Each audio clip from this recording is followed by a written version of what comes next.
So I'll start with IT first. So you have names like Tech Mahindra, HCL Tech, and TCS. Last time also we recommended some other names way back in June when we had one of the webinars. We had covered other sectors also. So I'll give you one simple example, friends.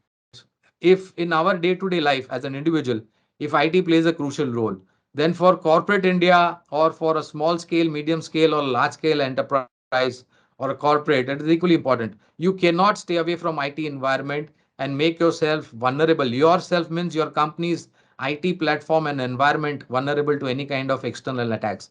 So companies will keep on spending. It may differ in terms of how much they spend, but it's not like they're not going to spend. You and IT, you need to keep yourself updated. So we believe that there could be pain for the next 1 or 2 quarters as far as IT earnings are concerned. But post that, that is, I'm talking about next financial year, I think IT will come out equally strong. And these are the opportunities to nibble into some strong names. Three of them are in front of you. Tech Mahindra, HCL Tech, TCS. Other than this, we are positive on Infosys, KPIT Tech, Tata Alexi, Mindtree Persistent Systems, and L&T Technologies, just to name a few more for your benefit. Specialty chemicals. Now I'll come to the first one. This is one sector, friends, which will be one of the greatest beneficiary of China Plus One policy. And this PLI scheme has also been helpful for the specialty and agrochemicals. More so agrochemicals. Why? Because India is, historically a country which produces a lot of agri produce. And like I mentioned, fourth, fifth consecutive year of a very decent or above normal rainfall. I think our agri output is also going to multiply to a great extent. So you have names like Viniti Organics, UPL, Tata Chemicals, PI Industries.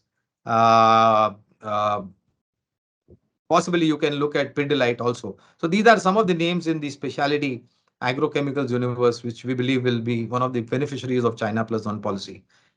Banking and finance. Now, if India has to become a 4 trillion, 5 trillion, or a 6 trillion economy, how are we going to achieve that if we do not have a robust and a strong banking and finance sector? Because everything that needs to grow needs some amount of fertilizer in form of cash, liquidity, credit demand. Where does it come from? It comes from banks and NBFCs. And if banks and NBFCs are not able to provide you that, then how are we going to become a 4, 5, 6, 7 trillion economy? So anything that any country, in fact, not only India, let me tell you, friends, any country in the world would also want an equally robust banking and finance sector. And with the kind of tremendous turnaround that we've seen in the earning visibility, my sense is that demand growth is not only going to come, it's going to come in very, very thick. And the repayment capability and capacity of principal and interest is equally going to be much, much stronger, which translates into lower gross and net NPA, lower provisioning, interest rates revisioning on the upside, gives a better scope of margins as well. So you have names like Kotak Mahindra Bank, IndusInd Bank, Federal Bank. In NBFCs, you have names like Mahindra and Mahindra Finance, Bajaj Finance, Cholamandalam Investments, Shriram Transport Finance. These are some names. Of course, along with that, you have Axis, ICICI, HDFC Bank. The reason why I have not mentioned this name, friends, is because we've already spoken about these names in the earlier webinar that we've had. So these are additional names other than those names that we are positive on.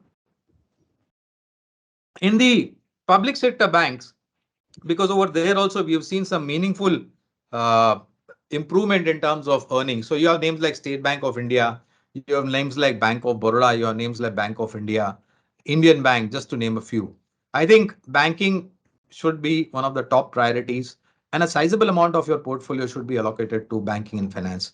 And then you have metals. Uh, I am totally of an opinion that the demand and consumption, government spending, private sector capex spending, uh, more than better turnaround in the real estate sector will have benefits translating onto metals and cement. So you have names like Tata Steel, Vedanta, JSW Steel, Hindalco.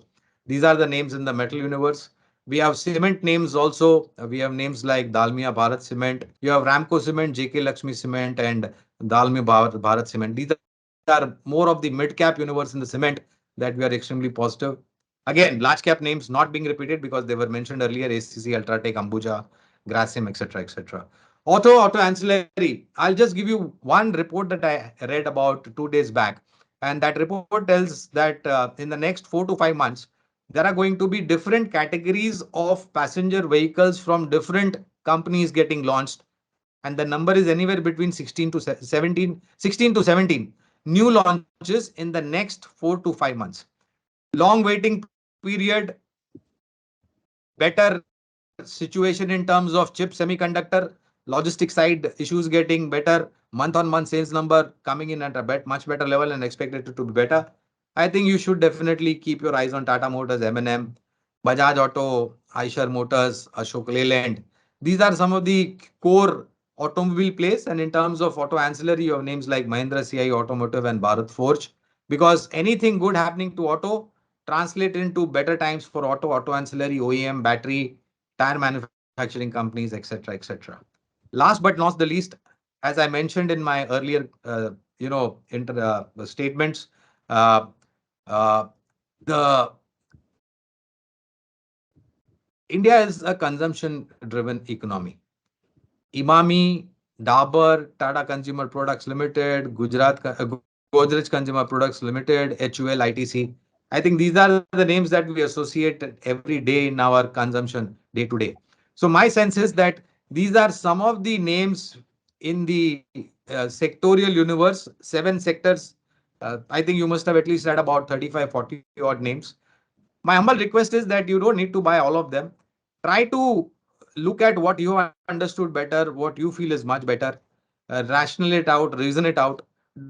We have research reports on all these companies. Get in touch with our branches, our team in your respective city.